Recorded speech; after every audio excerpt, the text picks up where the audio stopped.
सर्वप्रथम त नमस्कार। म गौरीनारायण प्रधान, पाक्योङ डिस्ट्रिक्ट रिनाट ब्लक आइटार किङस्टोनबाट म गौरीनारायण प्रधान र प्रोग्रेसिभ फार्मर भनेर सबैले धेर थोर जान्नु पनि हुन्छ।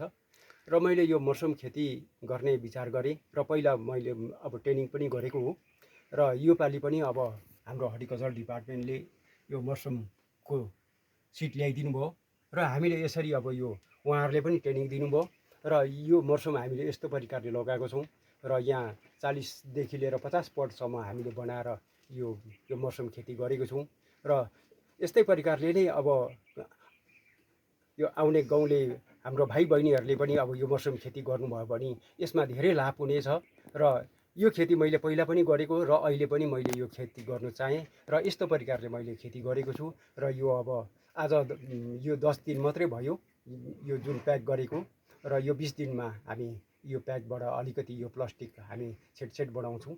त्यहाँदेखिको यो मौसमको सिटहरू सबै अब यो भुवा फुटिसकेको छ, यो भुवा निक्लिन्छ र भुवा निक्लिएपछि मौसम फल्नु सुरु हुन्छ।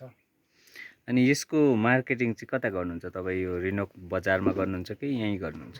हजुर, यो मार्केटिङ चाहिँ यस्तो छ, जति पनि अब यो अर्ग्यानिक हो र हामीले बाहिरबाट ल्याएर च्याउ खानु भन्दाखेरि चाहिँ र हाम्रो यहीँ नै बनाएको च्याउ अघि आँखाले देखेर र कति चाहिन्छ उहाँलाई त्यति नै टिपेर हामी यहीँबाटै घरबाटै मार्केटिङमा दिन्छौँ र हाम्रो गाउँले नै अब यो च्याउहरू लानुहुन्छ।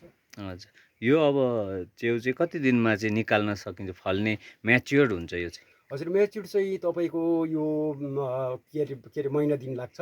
हजुर, महिना दिन लाग्छ, किनभने 20 दिनमा हामी यो प्लास्टिकबाट यो छेडछेड बनाउँछौँ है र महिना दिनमा चाहिँ हामी अब च्याउ रेडी हुन्छ।